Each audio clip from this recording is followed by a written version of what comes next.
이 핸들이 낯설다. 뭔가 다른 거하고는 좀 안 맞는.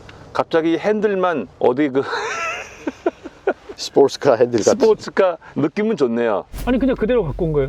그러니까 이 두께나 여기 이거 알칸타라죠. 잡히는 느낌이 참 좋네. 폭신하고. 이 시야는 좋네. 그러니까 저는 시야도. 그 트럭에 앉아 있는 것 같아요. 1톤 트럭에. 옆에 1톤 트럭 지나가는데 눈높이가 비슷한데? 내가 더 높은 것 같은데?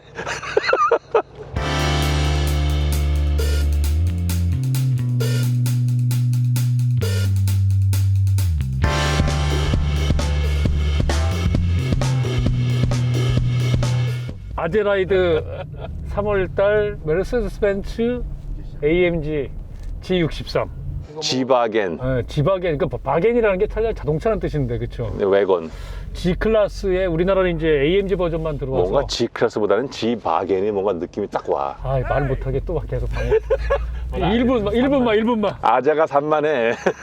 우리나라에는 이제 AMG G63 단일 모델만 들어오는데 뭐 G500도 있고, 오늘 저희가 타고 있는 시승차는 2억 1,480만 원 기본에다가 이제 각종 럭셔리 뭐 20인치 튜닝도 해가지고 한 2억 5천 된대요. 2억 5천 정도 되는. 일단 뭐 AMG 이 깍두기 형태의 지바겐이 진짜 외관 마초로서의 느낌이 최고로 주는 차 중에 하나인데, 출력이 무려 585마력, 토크가, 저는 이 벤츠 정말 AMG 기술인 것 같아요. 토크는 정말 잘 뽑아내잖아요, 얘네. 토크가 86.6. V8 5.0 터보라고 해도 이 정도까지 토크는 아닌데, 이거 100 이상도 뽑아내니까 AMG 애들이 어마무시한 힘을 내는, 이건 정말 운전을 해보면 거기다 이 배기음을 조절할 수 있는 스위치가 이 센터페시아랑 연결된 곳에 바로 누를 수 있을 만큼 배기음이 이 차의 가장 큰 특징이기도 합니다. 나머지 뭐 불편한 건 한참 저희가 떠들었으니까. 이 친환경 시대에 역행하는 이런 차를 뭐 연비는 거의 5km를 찍는 경우를 본 적이 없다고. 대신에 퓨얼 탱크가 100리터래요. 이 차 때문에, 이 차가 많이 팔리면 벤츠가 탄소 배출권을 테슬라에서 많이 사야 되지 않을까요? 왜 이렇게 덜렁거리냐 차가. 보통 차가 가면은 로드의 컨디션을 딱 서스펜션이나 차체가 잡아줘 갖고 가능한 한 평탄해 가도록 노력을 하는데, 얘는 반대로 간 것 같아. 도로의 어떤 굴곡이나 그런 거를 충분히 활용해서 점핑을 주려고 연구한 것 같아. 가능한 한 좀 불편하게 해보겠다. 그런 것 같아요.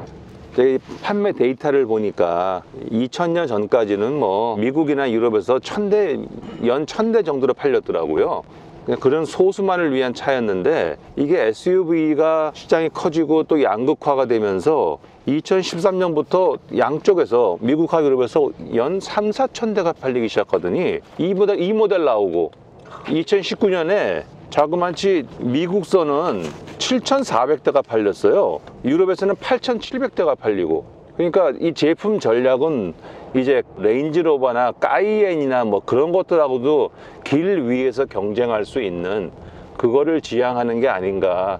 그런데 대수로 보면은 성공을 한 것 같거든요. 그럼에도 불구하고 전 모델 대비 뭐 길이도 53mm 커지고 폭도 120mm 넓어지고 뭐 뒤에 레그룸도 휠베이스 40mm 길어지고 뭐, 그런데 그럼에도 불구하고 굉장히 불편함을 주는 차네요. 바닥 소음, 바닥 진동 다 올라오고, 운전하면 잘 모르지만 뒤에 앉아가면 그러니까 로렌 피치도 좀 심하고요.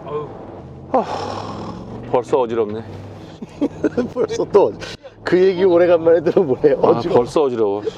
이게 아시다시피 이게 군용차 만들어 갖고 이란 팔레비 왕이 만들어 달라고 그래가지고 원래 있던 G5를 개조해 갖고 만들었는데, 팔레비 왕조가 망하는 바람에 쫓겨나는 바람에 개발비 회수하려고 갑자기 민수용으로 돌려갖고 79년도부터 출시한 거 아니에요. 그러니까 군용 차량이기 때문에 산악을 갈 수 있는, 우리 그동안 군용 차량이었던 록스타라든지 뭐 지프도 마찬가지지만 짧고 좁고 높고 그러죠? 그러면서 빨리 가지는 않잖아요. 그럼 하드한 거 별로 뭐 중요하지 않고 튼튼하게만 하면 되고. 불국사로 가야겠다. 그런데 사실은 이런 차를 갖다가 타이어 넓은 거 끼우고 광폭 끼우고 엔진을 막 파워업 시켜갖고 더구나 AMG까지 얹어갖고 고속 주행을 할 수 있는 것 같은 환상을 심어주잖아요. 더구나 AMG는 뭐야? 그 성능에다가 핸들링, 소위 코너링이란 말이에요. 샥샥샥샥. 과연 이게 그런 걸 할 수 있는 차인가? 근데 무지하게 또 비싸잖아. 그러니까 메이커 입장에서는 마진이 크니까 그렇게 고마울 수 없을 거야. 사주는 소비자들에 대해서. 그러나 양심이 있다면 이렇게 목적이 다른 용도로 쓰면서 위험할 수 있는데 이거를 이렇게 고성능에 판다는 것은 몇 년 전에 배우 김주혁 씨가 이거 전 세대 모델 타고 불행하게 그 사고 당해서 사망했잖아요. 그때 사고 난 사진을 보면 청담동에 아이파크 있는 그 상가 아래쪽에 층계가 이렇게 밑으로 돼 있거든요. 글로 붕 떴는데 뜨면서 왼쪽으로 전복이 돼갖고 A필라 쪽이 운전석에 완전히 짜그러지면서 사망 원인은 두부 손상이라고 그랬거든요. 그게 뭐냐면 여러 군데에 나오는 게 이게 튼튼하게 말해서 뭐 충돌 안전성 뭐 이런 거는 이 모델이 유로 NCAP 5스타가 나왔다는데 프레임이 있지만 A필라, B필라의 강성이라는 것을 충분히 확보가 안 됐다는 얘기예요. 그 테스트 수치가 별로 없더라고요. 그렇죠. 기존 1세대 모델은. 더구나 이 차가 무게가 전 모델보다 170kg 줄였다지만 무려 2.6톤이에요. 루비콘이 2.1톤이야. 그 무겁다는 디펜더도 롱바디가 2.3톤이거든요. 그럼 이 무게를 갖다가 만약 전복됐을 경우에 A, B 필라가 과연 버틸 수 있는 거냐? 아직 그거는 의문인 거예요. 그러니까 이렇게 위험할 수 있는 차를 내가 만일 경영자나 상품기 한 사람은 난 못할 것 같아. 양심상. 뒷좌석의 레그룸은 충분하지 않아요. 이게 루비콘 롱바디하고 전장이 좀 비슷하거든요. 4,880. 근데 루비콘보다 휠 베이스가 한 120mm 짧아요. 그게 또 전 모델보다 40mm 늘렸다는 게 이 정도인데 아무래도 구형 새로 했다고 해도 뭐 알루미늄 집어넣었다고 해도 구형 프레임을 베이스하다 보니까 뒤가 좁아서 레그룸이 충분하다고 얘기할 수는 없겠어요. 이게 힘이 너무 좋아서 조금만 가속하면 자기 힘을 못 이겨 갖고 요동을 치니까 그렇죠. 이게 580 프레임이다 보니까 아니 가속하니까 왜 할리 소리가 나 우두두두두두 하면서 야 이거 횡가속이 야, 이 코너링 할 때는 진짜 사이드 볼스터를 딱딱 잡아주는데 뒤는 안 잡아주거든요 지금. 뒤에요? 얘는 상관없어요. 뒤가 아주 횡지를 아주 확실하게 느끼게 해주는. 풍절음이 얼마나 올까 진짜. 이게 공기 저항 계수가 0.54라면서요. 그러니까 0.5가 넘는 몇 안 되는 차. 그거는 거의 고속버스 수준이래. 고속버스도 그거보다 좋을 것 같은데. 그러니까 판때기를 밀고 가는 수준이죠. 그냥 흙더미를 강한 힘을 밀고 가는 것 같은. 그러니까 차도 부들부들 떨리지. 바깥에 생긴 게 외국에선 그런 표현을 썼더라고요. 철제 캐비넷이라고. 철제 캐비넷 같아. 다이나믹 셀렉트, 컴포트, 스포츠. 오우, 스포츠로 바꾸니까 이 배기음의 맛이 너무 죽이는 것 같아. 아, 이건 진짜 운전하는 재미 위에는 장거리 같이 여행 가고 이러면 이거 진짜 욕먹는다. 우리 김태환 디자이너님이 좋아할 취향. 이 차요? 네. 난 아닐 것 같은데. 일단 배기음이 할리 타는 사람한테는 이 배기음이 별로 그렇게 뭐 긴장감이나 만족을 주지는 못하는 것 같고, 예를 들면 마세라티, 기블리나 뭐 르반테 이런 배기음이 물론 그것도 이제 페이크로 하는 배기음들이긴 하지만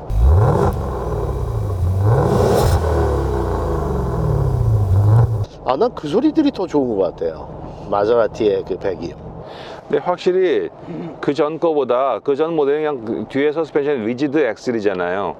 이번에 서스펜션을 좀 유연하게 가면서 뒤에도 리지드 엑셀에 멀티링크를 붙였잖아. 그러니까 확실히 더 낫네 그 전 거보다는. 어휴, 승차감은. 뭐 용겠다고 얘기할 수는 없지만 덜 괴로워. 근데 얘가 일단 괴롭지 않은 건 아니야.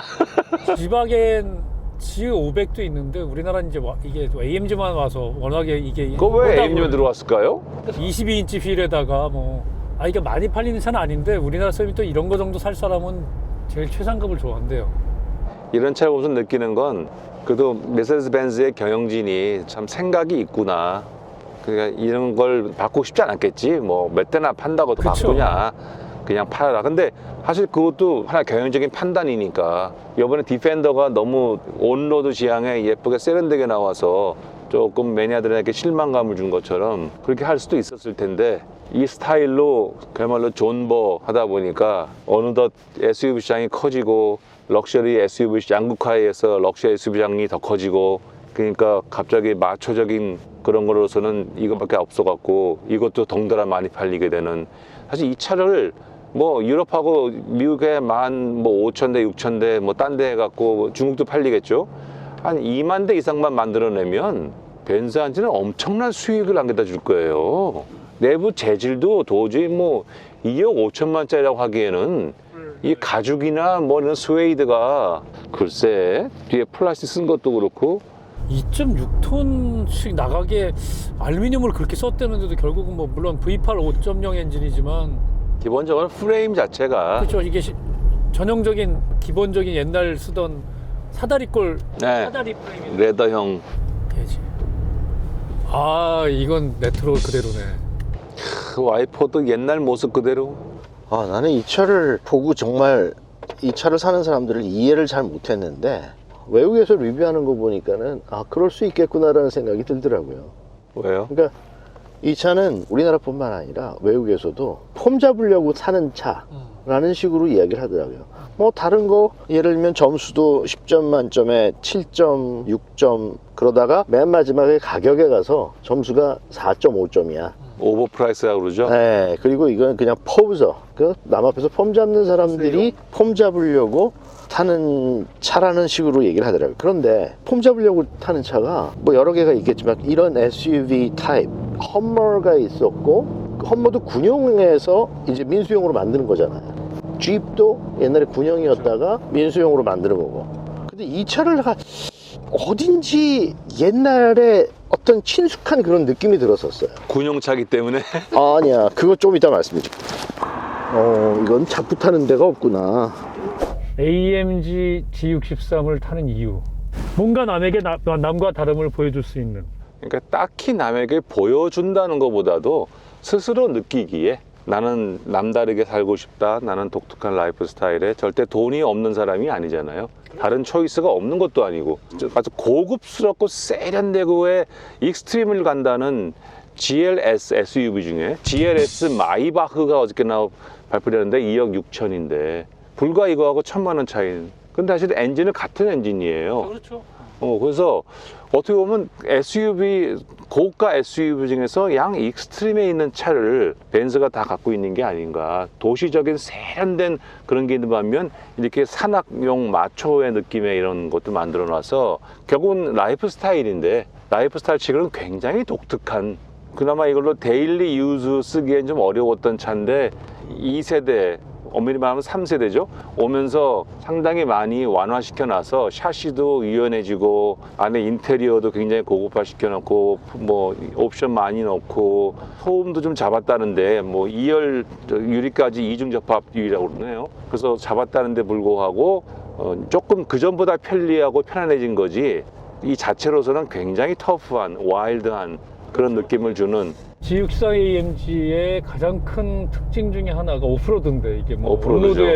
온로드에서 80마력을 뽑아내는 그런 스포츠카의 개념, 그런 개념이 아니기 때문에. 자, 일단 우리 김태환 디자이너 뒷좌석 어떠세요? 뒷좌석 굉장히 좁아요. 그러니까 보통 다른 우리가 지금까지 타본 이 정도 사이즈의 차에 비해서 뭐 헤드룸은 충분한 것 같은데 어떻게 무릎 공간이라든지, 근데 이게 H 포인트가 굉장히 높거든요. 그렇죠. 거의 학교, 옛날 학교 나무 책상, 나무 의자에 앉아 있는 것 같은 그런 자세인데 그럼에도 불구하고 좁아요.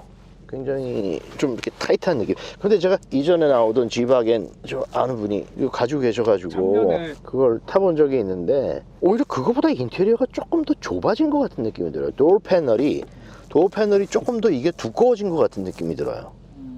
그거보다. 물론 인테리어는 전체 앞에 대시보드라든지 여러 가지, 이거는 요새 뭐 스크린 커지고 편의 장비, 이건 터치 스크린은 안 되지만 그런 여러 가지를 많이 집어넣고 뭐 IWC? 요거 시계 IWC가 뭔지 아시죠? 시계 이름 아니에요? International Whale Commission. 웨일? 고래 잡는 이게 인터내셔널 워치 컴퍼니라는 회사죠. 꽤 고급 시계예요. 그런데 지난번에 롤스로이스에서도 그랬고 이 차에 들어가는 시계들이 진짜 손목에 차는 시계 만드는 그 오리지널 그 명성에 비해서 굉장히 조금 너무 허접하게 보이게 만들어 놨더라고요. 예. 근데 그래서 그 시계 중에서 제일 최고는 아무래도 마세라티 시계 같아요. 오벌 쉐입 딱 돼가지고 독특한 그 느낌. 뭐 인터내셔널 워치 컴퍼니가 IWC가 막 아주 팬시하게 막 하진 않아요. 굉장히 심플한 워치인데 근데 이거는 조금 그거보다 좀 싸 보이는 그런 느낌이 들긴 해. 아니 근데 이 차가 아까 제가 이야기하다가 군용차에서 시작한 험머가 있고 G이 있고 근데 이 차가 처음에 시작할 때는 거의 군용으로 시작을 한 거잖아요. 개발 컨셉이 그렇죠. 네, 그렇죠. 그리고 지금도 전 세계 60개국에 수출을 한대요. 전술 차량으로. 그렇겠죠. 그 옛날에는 유럽에서 나오는 전술 차량이 디펜더가 있었는데 근데 디펜더하고 경쟁을 해서 이게 거의 이겼나 봐요. 그래서 영국에서조차 G와겐을 수입해다가 전술 차량으로 쓰고 하다 보니 미국에서도 쓰는 경우들도 있었고 왜냐면 이게 비행기에 싫잖아요. 왜? 험머보다 이게 훨씬 작고 좁죠 이게. 네, 좁고 그러기 때문에 그렇게 실기에 편리했나 봐요. 그래서 이걸 썼는데 그러니까 자 G와겐은 우리가 이름이 G와겐이라고 부르는데 G가 그 약자가 갤란드라고 그러더라고요. 갤란드. 대는 E는 뭐 얼마 안 하고 갤란드 와건. 갤란드라는 게 스키장의 슬로프를 보통 얘기하는 보통 건데 게렌데 그러지 게렌데 우리말로. 이제 랜드라는 뜻을 또 어원은 랜드라는 뜻이더라고요. 그러니까 랜드 와건, 랜드 크루저 같은 그런 비슷한 그런 느낌이에요. 근데 이게 60개국에 수출하는 전술 차량 이게 별의별 게 다 있었더라고요. 지금도 있는데 호주에 수출하는 차에는 4x4가 아니라 6x6도 있고 그 바퀴 6개짜리. 근데 다 그게 구동이 되는 그런 차도 있고 6년 구동. 우리나라에도 뭐 누군가가 가지고 있다는데. 있다는데요. 뭐 이 차를 저는 굉장히 이렇게 좀 친숙하다라는 느낌보다는 그냥 어디서 많이 항상 본 것 같은 느낌이 들었었어요. 근데 그 우리나라에 왜 갤로퍼라는 차 있었잖아요. 미쓰비시 파제로 베이스. 그 차도 뭐 이 차랑 모양이랑 느낌이랑 비슷하죠. 프로포션도 그렇고. 근데 저는 그 차는 별로 안 좋아했고 그 차 때문에 이 느낌이 아니라 뭔가 했더니 제가 어렸을 때 만들었던 타미야에서 나온 자동차 프라 모델이 있었는데 그때 만들었던 모델 쾌벨바겐이라는 게 있어요. 아 쾌벨바겐. 폭스바겐에서 나온 쾌벨바겐이라는 게 있는데 그거에 민수형이 있거든요. 민수형이 그게 먼저 나왔었어요. 민수형은 VW181 해가지고 미국에 파는 버전도 있었고 유럽에 파는 버전도 있었는데 미국에 파는 버전이 Thing이라는 THING Thing이라는 이름으로 팔았는데 그리고 이제 그게 끝나고 생산이 거의 중지될 때 이 차가 이제 나오기 시작했는데 이 차가 1979년인가 나오기 시작했더라고요. 근데 맞아 그 차 비슷해서 그래서 막 찾아봤더니 오 정말 비슷한 디자인 어떤 참고를 했을 것 같은 그런 느낌이 요소가 여러 군데 있더라고요. 그래서 되게 재밌었어요. 뭐 하여튼 이걸 뭐 카피를 했다는 게 아니라 같은 독일 안에서 그 당시에 아마 이런 SUV가 많이 퍼퓰러하지 않을 때 만들었던 전술 차량. 물론 이제 그 목적 때문에 전술 차량이라는 목적도 아니면 이게 차가 굉장히 심플하게 만들어야 되고 뭐 곡선을 많이 줄 필요 없고 그냥 판때기 아니면은 철제 캐비넷처럼 그러니까 거의 직각 비슷하잖아요. 모양보다도 어떤 디테일 같은 것도 상당히 느낌이 비슷한 느낌이 좀 들었었어요.